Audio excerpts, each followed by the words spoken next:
Amigos de Alto Caparoá, boa noite.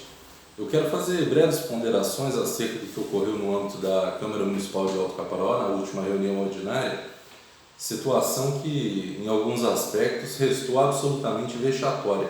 Eu quero hoje também aqui aproveitar a ocasião e pontuar algumas questões político-jurídicas que foram objeto de debate naquele dia, naquela reunião ordinária, e que eu não pretendo fazê-lo a fim de persuadir tanto os vereadores, tampouco o prefeito, porque quem viu aquela reunião ordinária percebeu que há entre legislativo e executivo um verdadeiro sindicato, não um sindicato de trabalhadores, mas um sindicato patronal. Eles se consideram os verdadeiros patrões da cidade, de maneira que eu não ousaria sequer dizer que hoje para vocês que há uma democracia rígida, regular e, portanto, constitucional no âmbito de Alto Caparoá. O que há, em verdade, é um regime oligárquico. Os donos do poder, o prefeito e os oito vereadores que constituem, nas palavras do próprio prefeito Júnior Jacomel, a base do governo, eles não funcionam mais em um regime democrático. O que há ali é um regime oligárquico, como ficará absolutamente comprovado no decorrer da minha exposição. Antes, porém, de ingressar nessa exposição propriamente dita, eu quero hipotecar irrestrita solidariedade ao vereador Ricardo, que de forma absolutamente heróica, combativa, aguerrida, arrostou os interesses destes senhores na Câmara Municipal de Alto Caparoá, com toda a ousadia, com toda a intrepidez, como deve bem fazer um cristão e, acima de tudo, alguém que detém espírito cidadão. Eu quero hipotecar solidariedade ao Ricardo porque ele foi vítima de uma absoluta censura por parte da própria casa a que ele pertence, na pessoa do presidente da Câmara de Vereadores, o senhor Antônio Valério de Oliveira Neto, vulgo Tonim, e doravante, vulgo servidor do senhor Júnior Jacomel. Ele não pode nem se considerar mais presidente da Câmara Municipal de Alto Caparoá, porque se o fosse, ele teria assegurado a palavra de um seu par. E eu lhe digo por quê. O vereador, todo e qualquer vereador, independentemente se é oposição ou se é situação, ele tem a sua palavra absolutamente assegurada por uma razão muito simples. Ele goza de imunidade material e formal absoluta, segundo consta do próprio compêndio de jurisprudência do Supremo Tribunal Federal.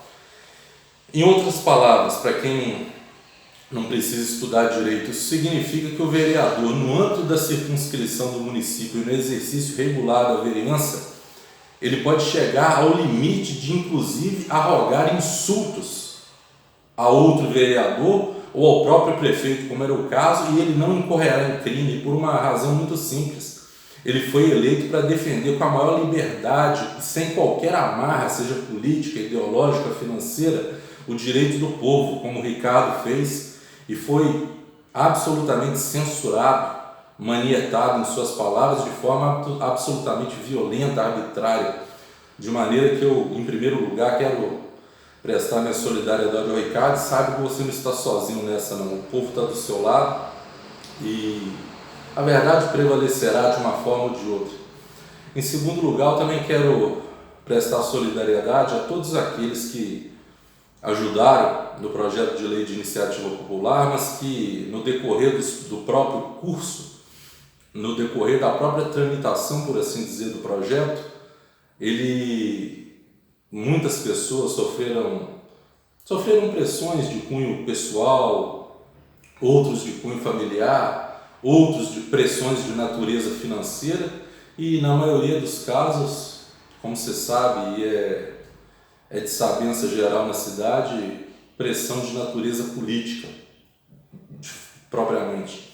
De modo que eu quero prestar solidariedade a todos vocês e saiba que, no que depender de todos nós, cidadãos que queremos uma democracia minimamente saudável, nós ajudaremos no que estiver a nosso alcance e ao nosso limite. E há limitações em todos nós, mas nós estaremos sempre à disposição de todos, porque se o vereador Ricardo agora, representante do povo, tendo um mandato, sofre uma pressão dessa magnitude, imagina um cidadão comum que não goza da mesma prerrogativa institucional e que, em muitas das vezes, depende de familiares ou do próprio poder público. De maneira que eu quero aqui me solidarizar a todos vocês. Agora eu passo a tecer rápidas ponderações acerca das matérias que foram objeto de deliberação no seio da Câmara Municipal de Alto Caparaó no último dia 21, se a minha memória não me trai. Em primeiro lugar, eles discutiram a questão do veto, a derrubada ou a manutenção do veto aposto pelo prefeito no artigo 97 da lei que cobrará a tarifa de água e de esgoto na cidade. Pois bem, esse artigo, em outras palavras, ele dizia absolutamente o seguinte: o prefeito municipal só poderia reajustar as tarifas se lhe fosse dada autorização legislativa, isto é, em outras palavras, se a Câmara Municipal autorizasse mediante a confecção de uma lei formal. Eles mantiveram o veto do prefeito municipal sob a alegação de que, pasmem, sob a alegação de que seria inconstitucional a derrubada do veto. Em primeiro lugar, novamente para quem não é obrigado a estudar direito, eles o disseram e afirmaram que o veto contrariava uma lei federal. Então já de início um erro, porque se contraria uma lei não contraria a Constituição. Há, em última análise, no máximo uma transgressão reflexa, indireta à Constituição. Portanto, passemos esse equívoco em que eles incorreram. Não há uma inconstitucionalidade. Não há, como ficará claro em minha exposição, não há uma inconstitucionalidade. Há, em verdade, uma ilegalidade, disseram eles, a fim de promoverem a manutenção do veto, a bem do Poder Executivo, ao qual os 8 vereadores servem e ao qual todos eles são subservientes. Pois bem, eu me dei o trabalho de verificar essa lei e verificar se de fato havia essa ilegalidade. Passemos, pois, à análise da lei e veremos o que de fato diz a Lei 11.445. Em primeiro lugar, há uma informação importante.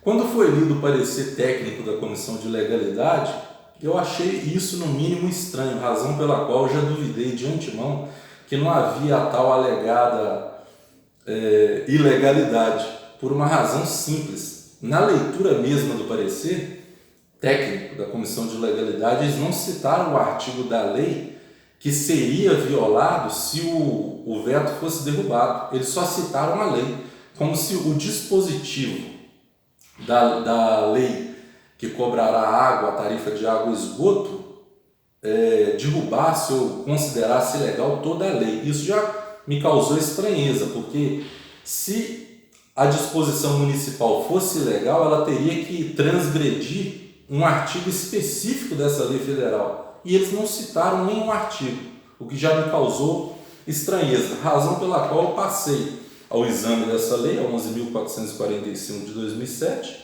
e veremos o que ela diz no que diz respeito a eventual ilegalidade ou legalidade. E como eu passarei a expor, ficará claro que não há em absoluto ilegalidade alguma. Pelo contrário, ilegal foi a manutenção do veto. Eu fico à disposição de todos, inclusive dos próprios procuradores, tanto os procuradores da edilidade quanto os procuradores do executivo, para que eles me refutem, se eles forem capazes de fazê-lo.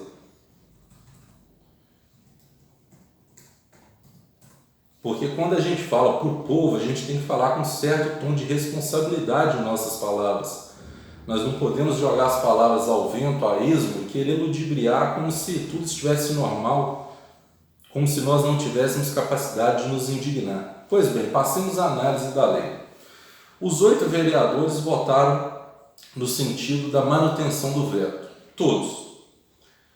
E, para minha infelicidade, porque é uma pessoa de quem eu gosto, pela qual tenho certo carinho, o Lúcio, que é inclusive presidente da Comissão de Legalidade, ele lamentavelmente disse algo muito infeliz. Eu anotei a afirmação dele. Disse ele: mas como a lei federal ela fala que isso é de capacidade do executivo e quem é o ordenador de despesa é o executivo, então não tem como a gente estar puxando aquilo que não é do dever da gente. Lúcio, muito embora eu respeite, eu tenha consideração por sua história como vereador, você escutou o galo cantar e não sabe onde, com todo respeito, eu não sei quem lhe disse ou quem colocou na sua boca esse tipo de palavra, mas você está mais por fora do que arco de barril, e eu lhe explico. Em primeiro lugar, vamos à Constituição. Vocês falaram tanto de inconstitucionalidade. Artigo 30. Compete aos municípios, inciso 1º, legislar sobre assuntos de interesse local. Compete ao município legislar sobre assuntos de interesse local. Ponto. Qual é a instituição que deve legislar? Poder Legislativo. Logo, vocês não podem conferir ao Executivo uma atribuição que é de vocês. Para começo de conversa. Em segundo lugar, vamos agora à lei essa que eles diriam que se eventualmente houvesse a derrubada do veto, essa lei seria transgredida. Quando a gente vai a Lei 11.445 de 2007, o que ela é? Ela é uma lei que elenca diretrizes gerais. Ela não é uma lei que especifica materialmente o que o Executivo e o Legislativo devem fazer. Ela é uma lei, assim, eminentemente principiológica. E quando a gente vai à lei, nós nos surpreendemos e aí chegamos ao que interessa. Nós verificamos qual é o motivo pelo qual eles não citaram nenhum artigo que eventualmente seria violado. E por uma razão singela, não existe esse artigo. Vamos ao artigo 8º da Lei 11.445. Exercem a titularidade dos serviços públicos de saneamento básico, inciso 1º, os municípios e o Distrito Federal no caso de interesse local. O que eles têm a me dizer agora? Essa é a lei que eles disseram que seria violada. A própria lei diz que a competência do município e do Distrito Federal no caso de interesse local. Repetindo a dicção da Constituição Federal. Então, para vocês verem que a situação é de anormalidade institucional absoluta. Mas não paremos aí, como eles discutiram muito sobre a questão da tarifa, vamos ao artigo 37 da lei e vamos verificar em definitivo a quem compete a atribuição de reajuste ou não. Artigo 37 da Lei 11.445, supostamente violada. Os reajustes de tarifas de serviços públicos de saneamento básico serão realizados observando-se o intervalo mínimo de 12 meses, de acordo com as normas legais, regulamentares e contratuais. De acordo com as normas legais. Qual é a instituição que é apta a produzir e confeccionar as leis? O Poder Legislativo respectivo, no âmbito da União, Congresso Nacional, no âmbito do Estado, Assembleia Legislativa, na ambiência do município, a Câmara Municipal. Cadê a suposta, a pretensa ilegalidade? Não paremos por aqui. Quando a gente vai à própria lei municipal que trata da cobrança da tarifa de água e esgoto, olha a que ponto está chegando o nível de anormalidade institucional que está instalado em Alto Caparaó. Uma verdadeira criminalidade politicamente organizada. Vamos ao ponto. Quando a gente vai à lei que cobra a tarifa de água e esgoto, o que diz? O artigo 74 desta mesma lei, que está vigente e eficaz, segundo eles.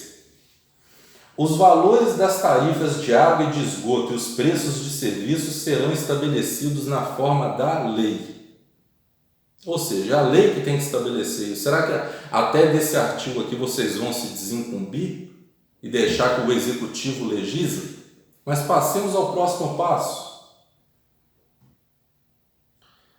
No artigo 98 diz assim: é vedado ao chefe do Poder Executivo Municipal conceder isenção ou redução de taxas e tarifas. Parágrafo 1º. Somente com autorização legislativa poderá ser dada isenção e ou redução de tarifa. Então, em apertadíssima síntese, a Constituição diz que a competência do Poder Legislativo legislar no interesse local. A Lei 11.445 diz que no âmbito do município, e quando versar sobre interesse local, é competência do Poder Legislativo respectivo. A Lei da Cobrança de Água, que é a Lei 697, a Lei Municipal Ordinária Municipal 697, diz no seu artigo 74 que é competência do Poder Legislativo legislar sobre tarifa. E o artigo 98, parágrafo 1º, proíbe o Executivo a dar isenção ou redução de taxas e tarifas, reduções ou isenções, ou reduções essas que somente poderiam ser dadas mediante lei. Ou seja, onde há tão propagada ilegalidade e inconstitucionalidade? Então, meus amigos, por hora é isso que eu quero dizer a vocês. Quanto à questão do veto, a manutenção do veto é absolutamente ilegal e inconstitucional, e vocês, todos munícipes, cidadãos de Alto Caparaó, sabem que vocês estão sob o comando, a prefeitura e o poder legislativo estão tripulados por xiitas, pessoas que não têm minimamente a capacidade de governar absolutamente nada. Eles querem fazer o que... Tanto é que quando se lhes opõe alguma resistência, deu no que deu. Cortaram a fala do Ricardo. É algo assim, absolutamente lastimável. Mas nós vamos continuar na luta aqui. Esse foi só a primeira pauta, ainda há a pauta que eu quero conversar com vocês sobre a questão da vedação do parecer contrário da comissão sobre o projeto de lei de iniciativa popular. Eu já me alonguei demais neste vídeo aqui, versando sobre a questão do veto, e voltaremos ao assunto. Por hora, muito obrigado a todos e abraço a todos.